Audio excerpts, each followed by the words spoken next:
Hey everybody, my name is Brent Cole-Peters. Welcome to the training today. I have a special guest with me. I've got Scott from the James Whalen Agency, and Scott's there in Southern Florida, aren't you, Scott? Yeah, Brent, how you doing? Good, good, good. Hey, yeah, thank you for being here. Thanks. I didn't really give you a very good introduction. I should have got a little more information about that, but uh, I was able to hang out with Scott about 2 weeks ago in San Francisco and just had a really good visit with them. We've been doing business with Scott for about 2 years already, and look forward to doing a lot more business with you. Um, Scott's fairly recently newlywed and has some plans to have a nice trip this summer, a little honeymoon this summer, and but to give just some feedback, Scott's been a trusted partner of ours that we've worked with and have had tremendous success. And so as we were putting together this training program, we kind of were talking about what's the best information, what's the best kind of training we can provide. And Russell actually suggested, hey, why don't we get an interview with Scott? So Scott, thank you so much for taking the time out of your busy day to kind of meet with me and share some of the information that you're doing that are helping people like me and the folks probably watching this who need additional help in solo advertising. It's been definitely effective for our business, and we want to be able to help share some more information with our guests. Yeah, absolutely. I mean, as far as the agency here, that's our primary focus is the direct response advertisers and the solo slash, I guess, dedicated emails has become such a valuable resource and medium for our clients. Because especially with the dedicated emails, you're reaching the most loyal individuals within a certain media property or outlet. They're the ones that have stood up, raised their hand, and said, "Yes, I want to receive your information in my inbox." And by doing so, they agreed to receive our third-party emails, and many clients have taken great advantage of that, for sure. That's awesome. So Scott, I'm just curious. So how long have you been kind of in this advertising space and to doing stuff like this? Well, myself, I've been in advertising for about 10 years, a little over 10 years. Back in 2003 is where I started. Kind of more of a radio background back then. And 4 years ago, I came over to the James R. Whalen Agency and was really introduced to more of the digital online space as far as the direct response driven campaigns. And really from there, we've really taken that to a whole new level with our clients. With direct response advertising, we're held to such accountability for the campaigns that we run that being that we are able to produce results, it's easy for our relationship with our clients to grow gradually or quite quickly depending on the offer that we're running. Yeah, that's the power of the direct response. Advertising is I love it, and I've told you about it. How we can essentially run an email, a dedicated email, and within a few hours for some of these mailings, we can know, if we're positive on that mailing so far, and and to see that response, it's fantastic. And for sure, with solo email sends, it is more of a risk-reward type of relationship with the publisher, where a digital online banner campaign, it will take you about 30 days, if not more, to receive the data you're looking for, let alone the revenue from the campaign, where, like you said, with a dedicated email, sometimes within 2 hours, if you've had a successful campaign. Worst case, maybe 48 to 72 hours, you'll get the full results from the campaign and be able to recoup your investment and then turn the money over to the next campaign. Yeah, that's fantastic. So, from your experience, how and how long you've been obviously with James Whalen Agency and looking at dedicated and solo emails, how has advertising changed? How has the dedicated email space maybe changed a little bit in the last, I don't know, 4 or 5 years? It's changed in the sense that I would say maybe even 4 or 5 years ago or even more, clients could be more expected to receive a much larger upfront ROI. The 3-to-1, 4-to-1s, where the space was new and clients, advertisers really weren't hitting the lists and with much less frequency. Where today, while it's still a valuable tool, many of our clients have the understanding that while they still can get those large upfront returns, that it's more about their funnel and their back end, and more acquiring the acquisition so that they can monetize it, hopefully over a short amount of time, but nonetheless, post campaign. Okay, yeah, that funnel. We talked about, we teach a funnel system and having essentially out of your front end offer, some upsells and even downsells, and then the back end offer. The offer that we've done really well with you with our supplement offer.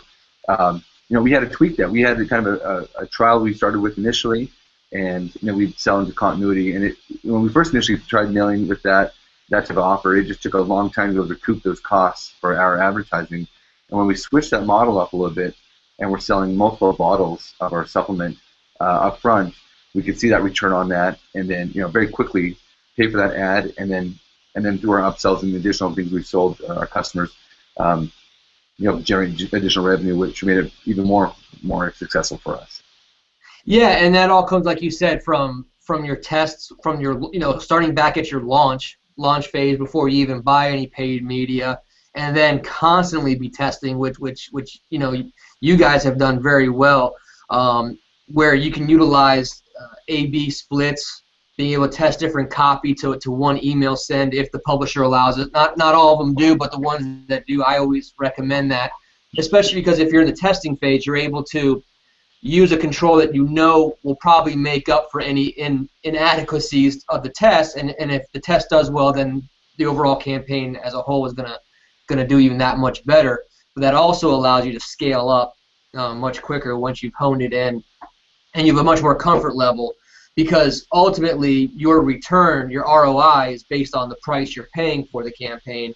And if you're able to have the comfortability in a certain media outlet, you can then do larger ad buys for better rates and then effectively be improving your ROI while still doing the same thing. Yeah, those split tests, and we talked about in the kind of the training that I offer here, kind of briefly went over that, but having that initial control. I think the initial split test we ran with you guys, we were testing subject lines, and so we had the same email copy and links and everything there, or different links for tracking purposes, but we had different subjects, and so we tested that and we kind of felt like we found the correct subject, and then we found the winner with that subject, and then we started changing some of the body copy. We had a longer version and a shorter version, and we found for this offer, at least with the list that we were testing, the shorter copy was doing better. And so we kind of tweaked that, and so now we feel like we have a pretty good control there. Now we want to increase that and up that again, so we'll continue testing again, additional. Yeah, and even bringing up subject lines, you can have the best offer, the best back end, the best funnel, but if you're not getting people to open up the emails, you're handicapping yourself to a point where you'll never receive the ROI, the return you need up front or later on. So even split testing the subject lines is a great idea. I kind of see it as at least a four-prong effect, where you start with the subject line, because if you don't get people to open up the emails, they're never going to then click on your copy, or they will. So you find you'll be getting great conversions, but you just need more people. So that's actually a good problem, if that's even a thing, a good problem. But that's something that we can work with with you, because if the conversions are good but we're not getting enough people to open, we can work on the subject line and get more people to the offer.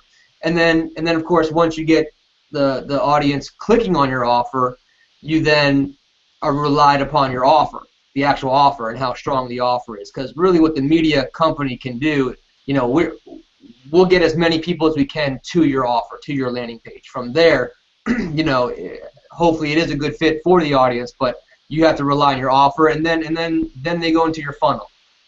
So I see those as the four, of course, most important steps, starting with the subject line. And of course, picking media outlets that are in line with the individuals that would be purchasing your product. How many companies, publishers or publishing companies do you guys work with, just from J&J Whaley Agency? Well, at the agency, we have probably 20 to 30 different exclusive publishers where we're the actual sales force for, but we are also a full-scale ad agency and do media buying all across the board for our clients, even outside of the dedicated email and going to TV, radio, print, and everything else. So I say there's not a publisher that we don't work with, but we have different levels as far as exclusivity, close partnerships, and then just straight up media buying. That's great. And you just recently just tested, kind of a bigger, I guess, a publisher that that you guys didn't work with exclusively, but you guys were able to reach out there and get us a mailing, and actually we were able to get that really quickly. It just happened to work out that way. Yeah, that's exciting. And I think also you had actually sent me another property, and I just got you some dates for it, so I'll probably send it over to you a little bit. But yeah, that's what we can do. And what I told you, like I tell most of our clients, when we're going outside of our exclusives and just doing media buying, I'd say 99% of the time we'll probably get you a better rate, if not the same rate as if you were to call yourself. So our goal is just to take a lot of the workload off of your day-to-day so that you can work on what's most important for your company, and that's once we get you the individuals to your offer, that you're converting them and keeping them over time. So it kind of separates the workload for you. So can you kind of share, just briefly, how does the payment work? How does, in terms of your guys' commission? Is that obviously? Whatever you can share, just a little bit, just so people have an understanding of what they're paying for, and maybe how that breaks up, just basically. Yeah. Again, with our exclusive properties, we are the publisher, so there's no type of commission type of process. If we're going outside of the exclusives, the media property, we're acting on behalf as an agency for you, so there are agency commissions built in on the publisher side. So there's really no extra costs to a client of ours that utilizes us to do media buying. If there are additional costs, it could be for creatives and stuff like that don't necessarily have to do with the actual media placement. That's cool. It's kind of like travel agents, for example. I think before I really kind of understood what travel agents did, I've been thinking, I'm not going to use a travel agency because it's going to cost more than what I can just do myself potentially. And I'm getting to find out that typically travel agents, they get a commission, they get something from the actual companies, that the airlines or whatever it is. And it's funny you say that, because you just mentioned that I have my honeymoon coming up in July, and we used a travel agent, and it was the first time I'd used it. And being a sales guy, the first thing I said was, is this going to cost me more money if I go through you? And it was just like you said, and it's pretty much the same way that our agency works, and I think most agencies do as well. Cool. Yeah, I can put you on the spot with that question, but from what I've seen out there, you go back to what we do best as people who have the products we're trying to advertise and market that. There's a certain amount of time that we can spend in this advertising space, and it takes a lot just to make sure we got email links to you and coffee for the offers we're running. And before I found out you guys offered full agency services, I'd go look out there and try to contact websites, because I do talk about how you can look up advertising on websites, and you find there's links on there, and for people who want to start that way, that's fine, that's great. But once I kind of thought that you guys can handle a lot of that stuff, a lot of time. Yeah, a lot of time those publishers take so long to get back to you, where we're most likely already doing business with them and could even have preferred rates and get the process done much quicker. And the way I look at it is, it's not costing you more money to do it. Yeah.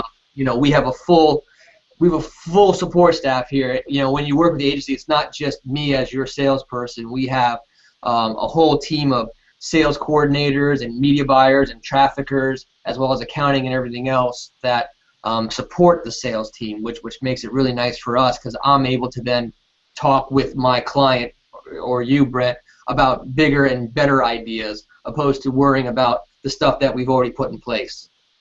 Yeah, and I can seriously vouch for that. That is nice. It's a full agency. It's costing not having to do every part of the sale transaction, collection or payment, that kind of stuff. They've got a great. Well, when Jim started the company, it was like that. When it was just him in his garage, working by himself, he did that. But that's kind of his vision, was to create. I'll use the word empire. We're not quite there yet, but where it could be a company based on providing our clients the return they need, while taking as much off of their plate at the same time. Cool. That's awesome.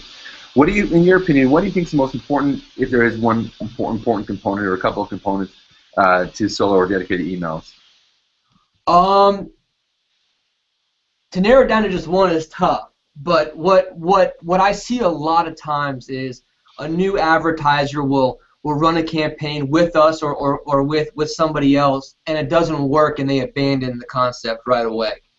I think that, again, if you can do as much split testing within that, there's always a silver lining somewhere in there, something you can learn from. By getting that data, you've got to be able to learn from it. And not that the loss as far as revenue is great, but if you can use that to turn it around so much more effectively. And I'll use a banner campaign as a for instance, where if we're running an ad on, say, WND.com, a 300 by 250, and it's a new client, I want to run as many different creatives as possible, 8 to 10 different ones if they have it, because even if after the week or the month they spent $5,000 on the campaign, it came back $3,000 total revenue, and they had a $2,000 loss. If you can look into those creatives, and even if it's just 3 of the creatives within those 10 were positive, if you were to scale just those 3 up, you'd have a positive overall campaign. So it's learning about what you've just done and not being so quick to abandon it. Like I said, that's just one kind of important information. There's so many other things. Just even going to, like I said, the subject line, and something folks don't realize with the subject line is when it comes in your inbox. I know I have Outlook in my office. You can only see so much of it. So before you send a subject line out, you should send it to yourself and see how it comes in your inbox, and if that's enough to captivate yourself. Because you could have this great, 150 character subject line, but if in the inbox only 50 characters show up, nobody's seeing the end result. So you want to get the bang in the beginning of the subject line. That's a great tip. Yeah, mail it to yourself just to see what that looks like to you. That's great. Are you seeing any kind of trends, in terms of what's effective or more effective with direct response and dedicated emails? I mean, is there a better benefit to have a shorter email copy? I guess you kind of talked about subjects and how important subject lines are. Anything else you're seeing on your side? A couple years ago, the long, heavy copy format was what always worked, and then it kind of went to the shorter.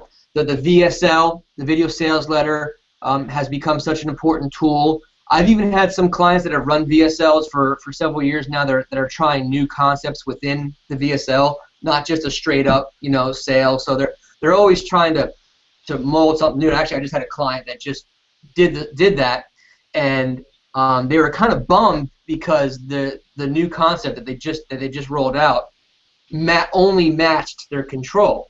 And I said, that's awesome. And they were like, what are you talking about? And the way I explained it is, it took you 8 years to get your control, and now in 30 days you've come up with a concept that matched your control. So imagine what you can do in the next year, and that's the whole concept, is that learning from the data you've received really is so important. That's great. I think looking back too, I think recognizing that with anything, with advertising especially, there's a component of risk that's involved, right? I mean, if I'm going to go put a billboard up on the side of the freeway or radio or TV advertising, which you had experience in that space, I mean, you kind of throw some money out there, hoping, cross your fingers that something happens. I have found, just for people watching, working with a broker, someone like Scott, you can help minimize that risk, because I can say, hey, Scott, this is an offer I want to look at promoting. What list, what access, what do you think would be best for this offer? And you give me some suggestions. We test those suggestions. They work.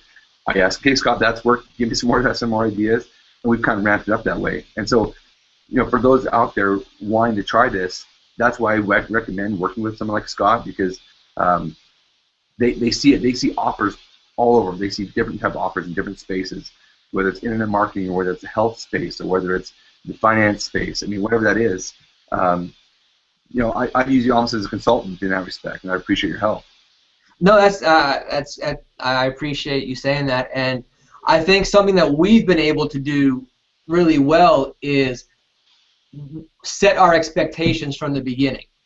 where when you have an offer, a lot of advertisers like to hold back really the information from the campaign from the media broker or the agency, where really all it does is hurt you. Where with Brett and I, when a new product rolls out, we know what the cost point is. We know what kind of acquisitions cost per acquisition we're trying to achieve, and the more I know about that from the beginning, I can convey that to the publisher so that if something does go wrong, we at least have a benchmark to say this is not what we were expecting, and I can do the best I can to get as much, whether it's added value, I hate saying the dirty word make goods, but getting you to at least a break-even point. I know I don't like any of my clients to leave me with a negative as far as revenue. You can dislike me, you can dislike Jim, but I don't want you leaving us with a bad taste because of the revenue. And the more upfront about the expectations, and then on the back end you can be, the better shot we have working together to get you to where you need to be. That's awesome. Can you share with us, or at least some of the publishers and stuff that you work with, and maybe some of the exclusive stuff the properties that you work with, just in case people out there, they've got some ideas, but they're not quite sure. Maybe some examples of some dedicated offers they could send out. Yeah, I mean, as an agency, we work all across the board with all different demographics. However, one of our strongest, I guess, niches, if you would be a male, 45+ right-of-center conservative audience. And that's not to say that we can't run campaigns that are female targeted or not political in nature at all, because we do plenty of that. Just most of our exclusive properties tend to be in that niche, such as WorldNetDaily.com, sites like Michael Savage, Independent Living News, GOP USA, Conservative Contacts, TeaParty.org. You can kind of see the theme of where those lists are going, and some of the lists are 75,000 subs, upwards of over 1 million subscribers. And what we've done, because you're going to have different prices based on how big the lists are or how little they are, but we've tried to price everything so that your expected response is equal. Mm-hmm. So just because a list has 1 million names doesn't mean that it's going to be more expensive than a list that has 500,000 names if the list with 500,000 performs better. But either way, we price it to optimize your response. That's great. I think too, going back to we talked about it earlier, it doesn't help you guys. I mean, obviously, you want to build and develop a long-term relationship with people like ourselves, and it doesn't do you very good to have kind of these one-offs. You want to be able to help people achieve success, so they'll come back and they're continue to buy advertising with you guys. That's the benefit for everybody, isn't it? Well, yeah, exactly. Our company can't grow with one-offs, and so our successes are our client successes. We can only grow with their growth. So to have one-offs, although it does happen, sometimes the offer's not ready to be put to mass market, or tweaks need to be made, or whatever the case may be. But ultimately, it does us as an agency no good to have a short-minded focus. It's more the long term, and not just getting the first deal, but getting the next, like with us so far, the next 2 years worth of deals. And even with us, it was it was a slower process. We did a lot of testing. Not everybody can scale up to $1 million budgets within the first 6 months or the year. So some can. It's just all different, and kind of just growing the relationship as the foundation opposed to the revenue, because then we can really work together to achieve both our goals. That's awesome. So maybe you can just, some tips, someone starting out right now, what would be, if they feel like they have an offer put together, what would be the next step of what they could do to start using someone like yourself, your services? Well, yeah, definitely. I mean, if someone were to call me with an offer that's ready to go again to some testing outside their market once they've done their internal launch, the first thing I would do is of course ask to see the offer. I don't like giving recommendations uneducated on what they're who they're trying to reach. I could have the best list in the world, but it's not the best list for the offer. So that's the first step. And for us, our sales cycle isn't like the oil and gas industry, where it's I call you up and I call you up today and you got the best offer and you got to act today. We take a much, I don't want to say slower response or a slower rate of response, but we like to make sure that it's the right fit. And our typical sales cycle can be 15 to 30 days from first contact. So it's not a quick turnover. We're not looking to just get the money and get you out there.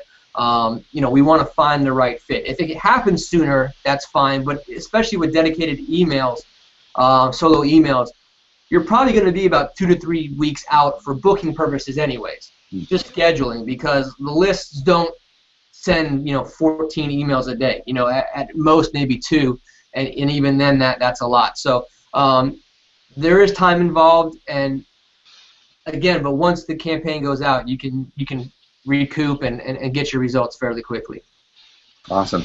I appreciate your time, Scott. I know you're a busy guy, and I appreciate your anything.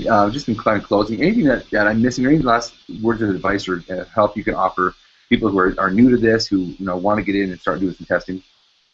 I think you have to just get in, and that's the biggest limiting factor is thinking you're not ready. And I think finding someone that you feel comfortable with for that first round of tests is a big plus. If we can be that person, all the better. But it's just doing it, because you're not going to know if you have a product and an offer until you test it. And we joke about the movie Boiler Room, because the guy asks about what's your firm's minimum, and he says nothing, because if you don't have to spend anything.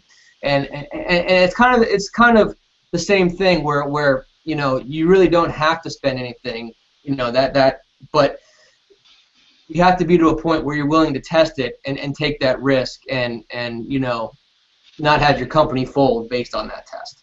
Yeah, that's definitely important. Because solo emails and the internet isn't really a get-rich-quick concept anymore. You're not going to put out a product and by next month be a multi-millionaire. It takes time. The audience is much more educated as well. They're used to seeing offers, and so you kind of have to be a step ahead of them. That's awesome. Well, that's great. Well, hey, Scott, again, I appreciate your help. I think you've definitely provided some great information for people who are going through our training program, and I've kind of told people if they want to be able to get in touch with you, I've kind of had them just let me know, and I'll be able to forward the information to you and get you help them out. I obviously appreciate your time and your desire to helping the individuals out. It's one of those deals, again, you guys, just to recoup that. It doesn't benefit Scott at all just to kind of get you and do one mailing. He wants to be successful, so you'll continue to have success and continue buying advertising with them. So that's what we have found to be one of the most important parts of it, is just testing small and then kind of growing that, as he kind of said. If you grow so big and it puts you out of business, that's not going to help anybody either. So yeah. Scott, thank you again so much. Enjoyed that probably beautiful weather there in Florida, and it is a nice day. We're looking forward to the weekend too. So I bet. Awesome. Well, thanks again, Scott. You have an awesome day. All right, Brent. Thank you. Yeah, we'll see you. Bye.